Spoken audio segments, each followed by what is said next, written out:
Science first मधील पाचवा जो चॅप्टर आहे ज्याचं नाव आहे हीट म्हणजे उष्णता, या चॅप्टरबद्दल आपल्याला माहिती घ्यायची आहे. या चॅप्टरमध्ये जी महत्त्वाची पॉइंट्स आपल्याला पाहायची आहेत ती याप्रमाणे आहेत. यात आपल्याला पहिला महत्त्वाचा पॉइंट पाहायचा आहे तो म्हणजे लॅटेंट हीट.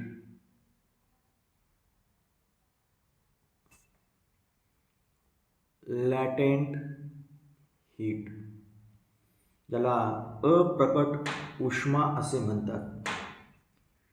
त्यानंतर जो दुसरा पॉइंट आपल्याला या चॅप्टरमध्ये पाहावयाचा आहे तो आहे रिजिलेशन.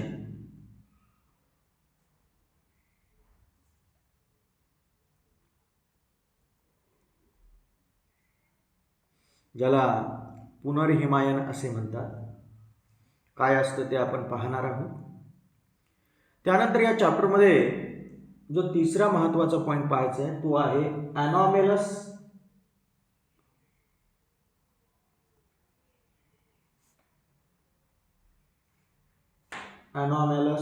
बिहेवियर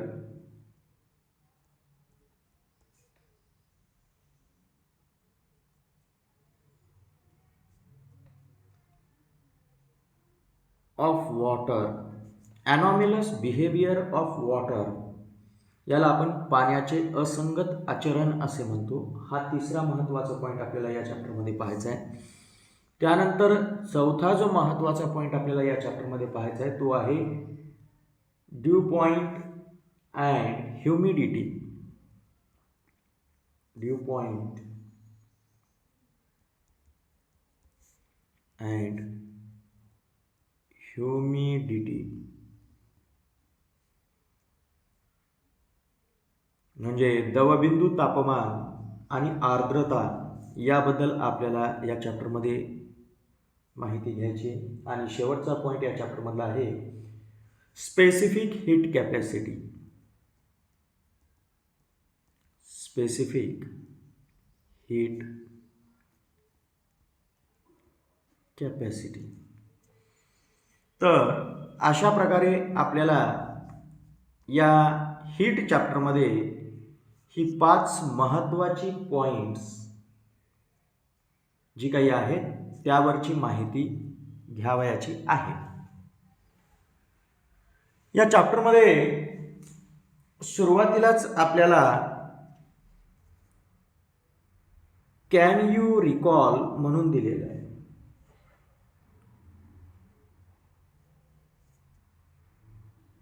म्हणजे तुम्हाला आठवते का किंवा थोडंसं आठवा असं त्यांना म्हणायचं आहे. या अंतर्गत जे काही प्रश्न विचारलेले असतात ती मागील इयत्तेमध्ये झालेल्या अभ्यासक्रमावर आधारित असतात. पहा, या कॅन यू रिकॉल अंतर्गत या ठिकाणी 2 प्रश्न विचारले. पहिला प्रश्न आहे what is difference between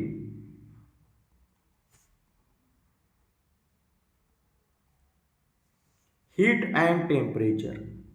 Heat and temperature.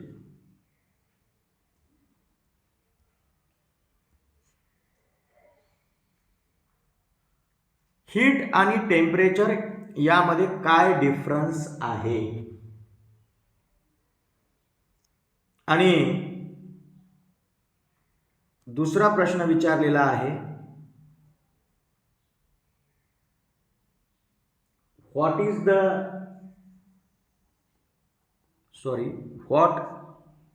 are the different ways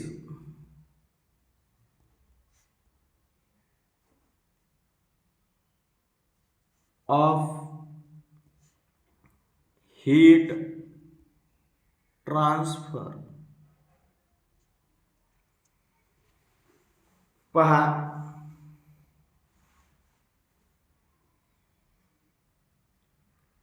heat आणि टेम्परेचर मध्ये काय फरक आहे आणि हीट ट्रान्सफरच्या म्हणजे उष्णता संक्रमणाचे किती प्रकार आहेत आणि ते कोणकोणते आहेत.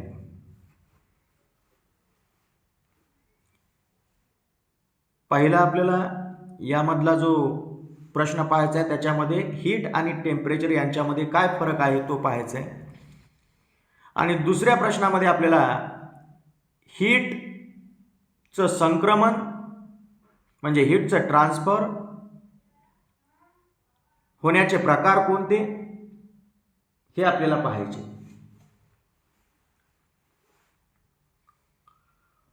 पहिल्यांदा आपण पाहूया what is difference between heat and temperature. Heat आणि टेम्परेचर मध्ये काय फरक आहे तर पहा, हीट काय आहे.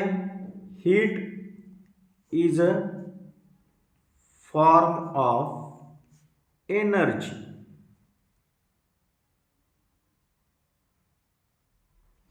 हीट हे एक एनर्जीचं रूप आहे.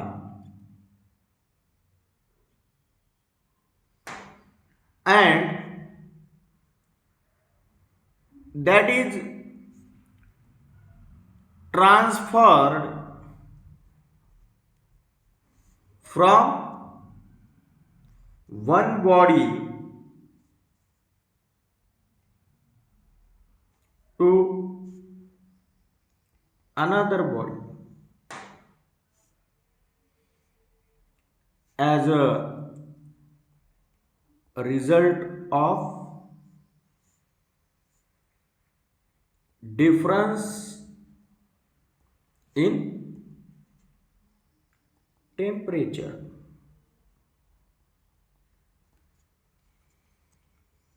काय म्हटलं ते लक्षात घ्या की हीट म्हणजे काय तर heat is a form of energy. Heat हे एक एनर्जीचं रूप आहे. एनर्जीची जी विविध रूपे आहेत त्याच्यातलं एक रूप म्हणजे हीट. आणि दोन बॉडींमध्ये जर टेम्परेचर कमी जास्त असेल आणि अशा दोन बॉडी एकमेकांच्या कॉन्टॅक्टमध्ये असतील तर मग ही हीट एका बॉडीतून दुसऱ्या बॉडीमध्ये ट्रान्सफर होते. म्हणजे ही एनर्जी ट्रान्सफर होते. पहा, हीट म्हणजे काय अशी एनर्जी जी एका बॉडीतून दुसऱ्या बॉडीमध्ये टेम्परेचरचा फरक पडला की ट्रान्सफर होते आणि ती एक एनर्जीचं जे हे रूप आहे त्याला आपण हीट म्हणतो. Heat is a form of energy that is transferred from one body to another body as a result of difference in temperature. म्हणजे हीट हे एनर्जीचं रूप आहे हे लक्षात येतं. मग व्हॉट इज टेम्परेचर. टेम्परेचर काय आहे तर पहा, हे झालं हीट. आता टेम्परेचर म्हणजे काय ते लक्षात घेऊ.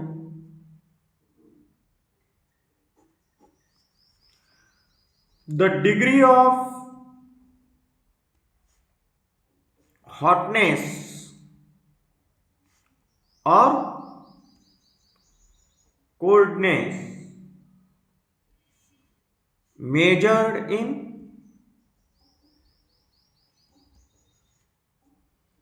quantitative value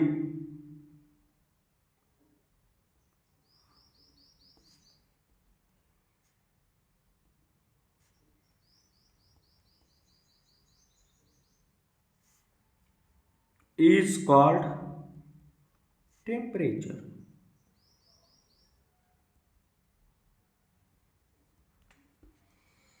पहा, की हीट म्हणजे काय हे लक्षात आलं. हीट हे एक एनर्जीचं रूप आहे आणि जे एका बॉडीतून दुसऱ्या बॉडीमध्ये ट्रान्सफर होतं जेव्हा त्या दोन बॉडींच्या टेम्परेचरमध्ये फरक असतो.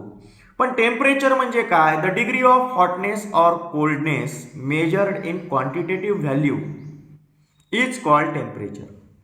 एखाद्या बॉडीमध्ये हॉटनेस किंवा कोल्डनेस किती आहे हे जेव्हा आपण संख्यात्मक व्हॅल्यूने मोजतो, संख्यात्मक व्हॅल्यूने जेव्हा आपण ते मोजतो तेव्हा त्या प्रकारच्या या मेजर केलेल्या हॉटनेस आणि कोल्डनेसला आपण म्हणतो टेम्परेचर. म्हणजे एखाद्या बॉडीमध्ये किती हॉटनेस आहे किंवा किती कोल्डनेस आहे, बॉडी किती गरम किंवा किती थंड आहे, हे जेव्हा आपण क्वांटिटेटिव्ह व्हॅल्यूने मेजर करतो त्या क्वांटिटेटिव्ह व्हॅल्यूलाच आपण म्हणतो टेम्परेचर. मग टेम्परेचर मेजर करण्यासाठी आपण एक तर डिग्री सेल्सिअस किंवा मग डिग्री फॅरनहाइट किंवा मग केल्विन अशा प्रकारचे युनिट वापरतो ज्यांच्या साहाय्याने आपण टेम्परेचर मेजर करतो. तर आपल्याला हा फरक लक्षात येतो की हीट म्हणजे काय आणि टेम्परेचर म्हणजे काय. हीट हे एनर्जीचं रूप आहे तर टेम्परेचर हे काय आहे की एखाद्या बॉडीमधील हॉटनेस किंवा कोल्डनेस मोजण्याची क्वांटिटेटिव्ह व्हॅल्यू आहे. हे आपल्याला इथं लक्षात येते.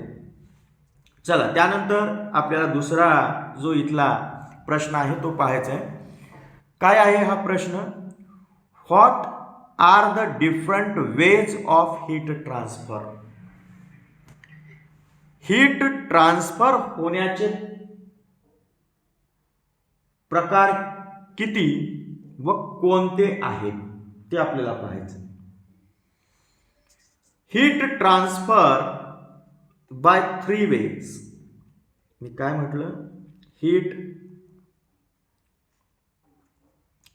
Transfers by 3 ways. Heat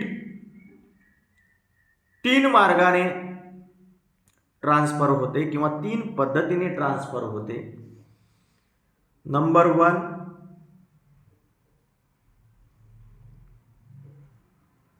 conduction, number 2 कॉन्व्हेक्शन आणि नंबर 3 रेडिएशन. तर या पद्धतीने कंडक्शन, कॉन्व्हेक्शन आणि रेडिएशन या 3 पद्धतीने हीट ट्रान्सफर होते. कंडक्शन म्हणजे वहन, कॉन्व्हेक्शन म्हणजे अभिसरण आणि रेडिएशन म्हणजे प्रारण. असे हे 3 पद्धती आहेत की ज्या पद्धतींमार्फत हीट ही ट्रान्सफर होते. या प्रकारचे हे जे काही प्रश्न आहेत आणि त्यांची जी ही आपण इथे उत्तरं पाहिलेली आहेत, म्हणजे या प्रकारची जी ही माहिती आहे ही आपल्याला मागील इयत्तांमध्ये झालेली आहे. In the previous standard we have learned about the heat, then different types of heat transfer we have learned. We have also performed the experiments which are related about the expansion and contraction of solids, liquids and gases. एवढंच काय तर याच्याशिवाय आपण मागील इयत्तांमध्ये experiment सुद्धा काही पाहिलेली आहेत, काही प्रयोग सुद्धा पाहिलेली आहे. जी प्रयोग कशाशी रिलेटेड आहे? Expansion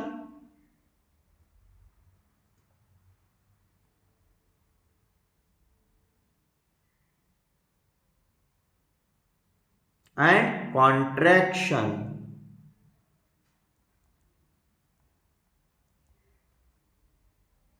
of solids,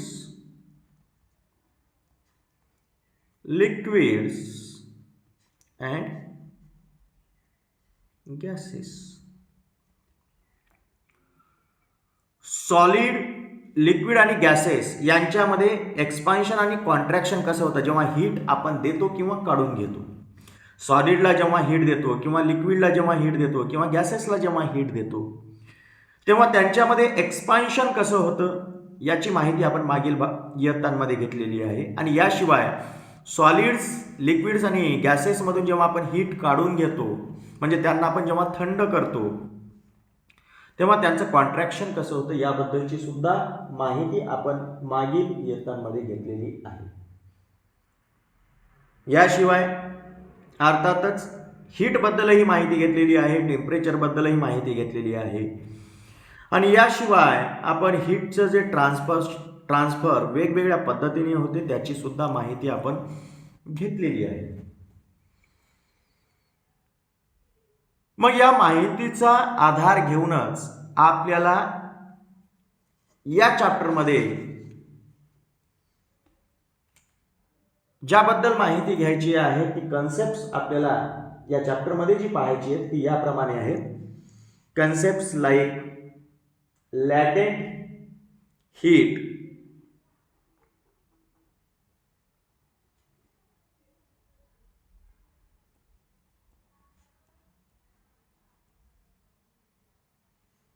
of phase transformation,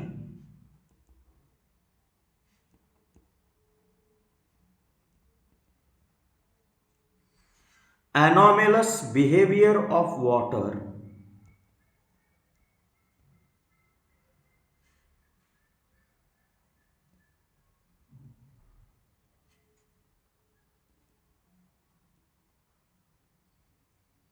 त्यानंतर dew point, humidity,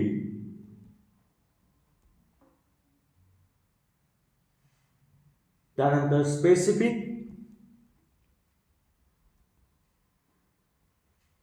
heat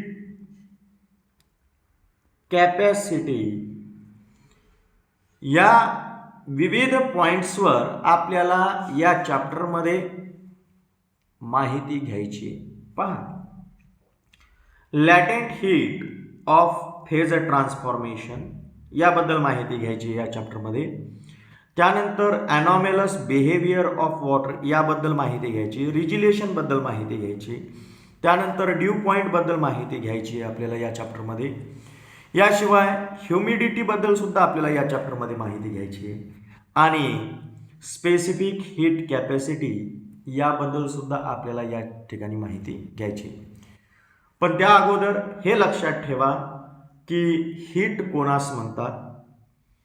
heat जी काही आहे एखाद्या बॉडीमधील ती मोजण्यासाठी आपण कोणत्या क्वांटिटीचा उपयोग करतो आणि याशिवाय हीट ट्रान्सफर कोणकोणत्या पद्धतीने होते हे माहीत असणं आपल्याला गरजेचं आहे.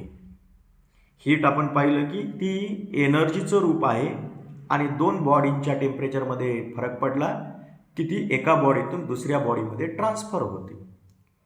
तर टेम्परेचरबद्दल आपण माहिती पाहिलं की एखाद्या बॉडीमध्ये किती हॉटनेस किंवा किती कोल्डनेस आहे हे जेव्हा मोजतो तेव्हा ते मोजण्यासाठी जी आपण क्वांटिटेटिव्ह व्हॅल्यू घेतो ती दुसरं तिसरं काही नसून काय असते, टेम्परेचर असते.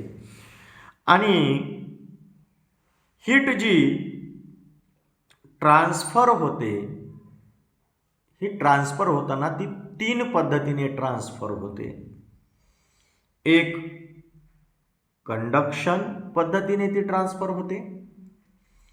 दोन ती कॉन्व्हेक्शन पद्धतीने ट्रान्सफर होते. आणि तीन ती रेडिएशन पद्धतीने ट्रान्सफर होते. कंडक्शन आणि कॉन्व्हेक्शन पद्धतीने हीटला ट्रान्सफर होताना मीडियमची गरज असते, म्हणजे माध्यमांची गरज असते. माध्यमाशिवाय कंडक्शन आणि कॉन्व्हेक्शन या प्रकारे हीटचं ट्रान्सफर होणं अशक्य आहे. म्हणजे हीटच्या कंडक्शन आणि कॉन्व्हेक्शन या पद्धतीने ट्रान्सफर होण्यासाठी मीडियमची गरज असते. पण विदाऊट मीडियम हीट एकाच प्रकारे ट्रान्सफर होऊ शकते आणि ते म्हणजे रॅडिएशन. काय म्हटलं की हीट 3 प्रकारे ट्रान्सफर होते, पण लक्षात ठेवा की कंडक्शन आणि कॉन्व्हेक्शन या पद्धतीने जेव्हा हीट ट्रान्सफर होत असते तेव्हा हीटला मीडियमची गरज असते. Without medium heat can not transfer by conduction and convection, but the heat can transfer without medium by radiation. हे लक्षात असू दे. पुढील भागामध्ये मग आपण लॅटेंट हीट याबद्दल माहिती घेणार आहोत.